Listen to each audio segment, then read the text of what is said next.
11वी-12वी झालो मग पुण्यात मॉडर्न कॉलेजला आलो. मग लाईफ चेंज झाली तिथून. मग त्या लाईफ चेंजिंगमध्ये मग वासंती भेटली.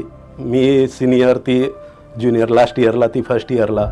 ती पोलीस लाईनीतली पोलिसाची पोरगी, मी झोपडपट्टीत राहणारा. मग ते अफेअर 2000 साली चालू झालं. मग त्या अफेअरमध्ये आपला बॉयफ्रेंड झोपडपट्टीत राहतोय आणि झोपडपट्टी तिने आतून तिच्या आयुष्यात पहिल्यांदा बघितली होती. कारण तिचं अख्खं आयुष्य जन्मापासून गेलं आपल्या शिवाजीनगर पोलीस कॉलनीमध्ये मॉडर्नच्या समोर. त्यामुळे आयुष्यात झोपडपट्टी तिने पहिल्यांदा बघितली. आणि नंतर प्रेम आंधळं मुकं बहिरं असतं ते आज पण मला ऐकावं लागतं.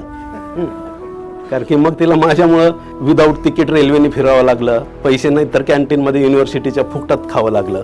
कारण ते पैसे नसले की तुम्हाला भरपूर टॅग कळतात. आणि त्या सगळ्या टॅग मी शिकत गेलो की कॅन्टीनमध्ये जायचं, फुकट खायचं, पैसे न देता यायचं. म्हणजे वाईट दिवस जर सांगितला ना तर आज किती मुली अशा मुलावर प्रेम करतील प्रश्नच आहे की जो झोपडपट्टीत राहतोय, ज्याच्याकडे काहीच नाही.